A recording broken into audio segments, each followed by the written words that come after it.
OneTrust to talk to you all about the top 5 global privacy priorities and how companies are approaching the current trends they're seeing in the privacy market today.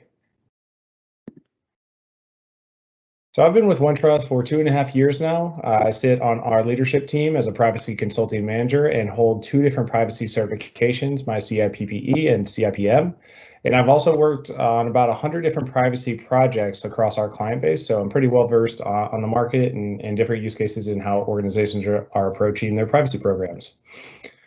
As a quick recap of the agenda, we're going to be talking about those top 5 privacy trends and then how organizations are approaching those trends and considerations that they have to take into place to be able to action and operationalize their privacy programs against them. If there's any questions along the way, feel free to drop them in the chat and we can address those. Quick shameless plug on OneTrust and who we are. So we are a centralized platform that allows organizations to make trust a competitive advantage by operationalizing their privacy, data governance, risk and compliance, ethics, and ESG programs from a single pane of glass. We were voted the fastest growing company in all of America and are 11,000 customers strong. To be able to meet the demand of that customer base, we've raised nearly $1 billion that allows us to reinvest back into our organization in a multitude of ways. One is through acquisitions and building out new products that allow us to expand across our verticals here. And the other is through our employees. We focus a lot of our efforts into research and development, and about 40% of our employee base is focused in that area to meet the demand and produce the capabilities into the platform that the market demands based off of the regulatory landscape, as well as what our customers demand to be able to, again, operationalize their privacy programs and maintain compliance. So getting into the common trends that we're seeing today, first is that regulatory landscape and the emergence of all the different regulations and privacy laws that are popping up today. So Gartner produces an annual study, and they've found that by 2023, about 75% of the world's population will be under modern privacy regulations, and that's up 20% over the past couple of years. In addition, they also predict that government regulations requiring organizations to provide free and accessible consumer privacy rights will cover nearly 5 billion citizens, which is equivalent to 70% of the global GDP. So with that, some privacy regulations to watch in 2022. I know we've all heard of GDPR and CCPA, and for the most part, that has really spawned the emergence of all these regulations. It's really put privacy on everyone's radar and something for us to watch and to be cognizant of moving forward. And as those regulations came about, it spawned the idea for other regulations to kind of fall in suit. So you're seeing not only from a countrywide emergence, but also stateside. So think of Colorado's CPA Act or Colorado Privacy Act, Virginia's CDPA, and then our neighbors up north with Canada producing CPPA and their extension of PIPL, along with all these other countries having laws come about as well. Saudi Arabia going into effect in just a couple months here, Thailand mid this year in June 2022, and then others like Botswana, Kenya, Jordan, and so on and so forth. So the privacy market is not slowing down by any means. It's just becoming more aggressive. One way to meet the aggressive demand of these privacy regulations is for organizations to increase the automation around their privacy programs. So what we've found is that organizations that have the most mature privacy programs have the most automation within their privacy suite. Some of the laggers on privacy programs have more of a tick the box and a piecemeal type of system that's very manual in effort. So those organizations that have automation really built into their privacy program and is the core nucleus of how they go about their business, anytime a new regulation pops up, they may need to make 1 or 2 minor tweaks to their business process process to be able to comply with those laws. Other organizations that are falling behind, that are still manual and a lot of efforts, they have to invest so many resources and man hours into each specific regulation that they're obligated to, that takes away or slows down the way that they're really valuing and driving their business elsewhere. Next is the evolution of data in the technology landscape. So data at this point is more valuable than oil to organizations. It's how they really drive their business processes and the direction of where they want their business to go. And then the technology behind that to keep up with the scale of it makes it hard for manual privacy programs to maintain compliance. They're just getting lost in the dust, and it's making them fall behind, and again, making it harder for people and resources to dedicate the man hours and the personnel to treat those. And then lastly is the reliance on business stakeholders. Whenever privacy personnel don't have an integrated platform with the rest of their business processes, it requires them to collaborate with their data governance teams, with their marketing teams, with their IT security teams, which can be a hindrance on the speed and the time to value of their business operations. So it can cause a little bit of a rift with the collaboration between the teams, trying to slow those business processes down to fit in their privacy regulations and privacy requirements. So a couple ways to solve these challenges requires, first and foremost, real-time information. Imagine keeping a data map up to date. On a manual side or efforts, you're looking at a person that needs to conduct an assessment, go out to all these business owners, have them answer all these questions to gather updated information. Then they need to analyze it, flag any risk related to it, and then report on that. That whole process could take a month's time. And by that time, the data that they've just collected and gathered and updated becomes obsolete. If you have an automated data map, it allows you to process data in real time and keep that evergreen. Enhanced data context is another one where privacy teams need embedded intelligence that brings businesses and regulatory context to the data and flags those violations for internal policies. So this context is especially critical as you're extending your efforts outside of the privacy team to gain input or buy-in from other teams. Think about extending your business requirements to the marketing team. They're not going to know the opt-in or the opt-out cookie requirements for every single jurisdiction in which they receive web traffic. So you need an engine to be able to help automate that whole process and maintain compliance. Another is intelligent workflows. So think about the handling of DSAR requests or consumer requests and automating that whole process. Ensuring that you have the proper steps in each phase of that process allows you to really streamline your actions there. And then finally, data lifecycle integration. Privacy needs to be embedded into the data operations, so mitigating a risk or applying a control is not going to be a manual task within the business systems.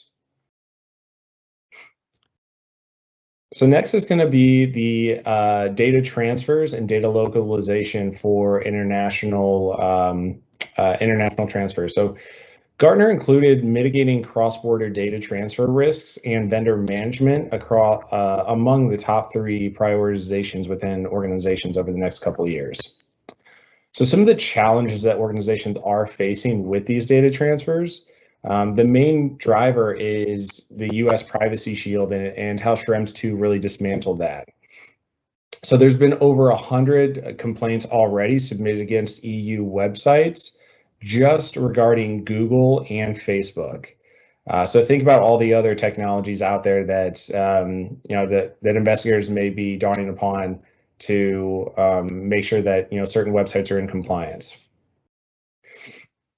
An Austrian and Netherlands authority have already started these investigations to to really track how websites are maintaining compliance against Google and Facebook specifically. And they found that a lot of the websites that they're investigating are not meeting the GDPR requirements, which is spawning headlines and allowing other authorities in gaining those attentions.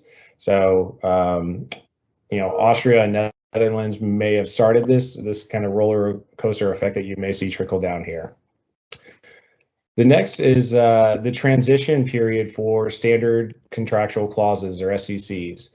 There was an updated transition where the old clauses ended on September 27th of this past year, and all new transfers need to meet the new SCCs. So existing data transfers that rely on old SCCs need to be moved over to the new SCCs by December 27th of this year. And in order to do that, you'll need to complete transfer impact assessments to really assess the compliance of those cross-border data transfers. And that spawns not only internal, but also within third parties. So we've been getting a lot of questions from our clients about the localization of China's PIPL Act, which doesn't explicitly require the localization of PII for a lot of organizations, but we are urging organizations to meet with their legal teams to determine the proper stance there. And then last is the supplementary measures. So the European Data Protection Board published final guidelines on supplementary measures, which includes the following: knowing your transfers, identifying transfer mechanisms, assess adopted transfer methodologies, monitor and reevaluate risk assessments, address procedural steps, and then adopt those supplementary measures. Ways that organizations can go about solving these challenges are by starting with knowing your transfers. So understanding where your data is flowing throughout your organization. That includes conducting data mapping exercises. And then once you understand where the data is flowing across borders, now you can perform transfer impact assessments. Transfer impact assessments will lead to the identification of different risks and allow you to really bridge the gaps in any of those transfer processes. So you can report on those and then start to monitor and reevaluate those over time. Fourth, we'll go into the ethical use of artificial intelligence. So laws like China's PIPL and the GDPR, they all include provisions which relate to the responsible use of artificial intelligence capabilities. While the US doesn't have anything federally regulated yet, the FTC still does hold AI developers and companies using algorithms highly accountable. So there are mechanisms being put in place for artificial intelligence, and what privacy programs need to really understand is how do we navigate that crossroads or that intersection between the speed at which artificial intelligence can help our business while also maintaining compliance. Some regulators see artificial intelligence as reckless abandon on the processing of data. So how can we maintain the kind of the harmony between those two? And then launching into our last topic of discussion, the evolution from data compliance to data intelligence. Cisco actually conducted a benchmarking study where they found that privacy professionals reported a lot more benefits beyond than just regulatory compliance, which are as follows: the reducing of sales delays, mitigating security losses, enabling innovation, achieving operational efficiency, and building trust. The 4 steps towards data intelligence are about knowing your data. So understanding, what all PII and data points you have within your organization. How do you go about surfacing that? What tools do you have in place to bridge any gaps on, the data that you have flowing throughout your organization? How are you going to catalog that, document it? And then once you know about all of your data, how do you go about governing it, putting it into accessible hands, or gating it from certain individuals within your organization? that don't need access to specific sets of data. Maybe holding on to data for certain periods of time related to a regulatory retention schedule, data minimization practices, so on and so forth. Once you're able to govern your data, then you can move on to understanding how you can best use your data to find out how consumers want to be communicated with, or how you can use your data to really drive other business related practices and strategies.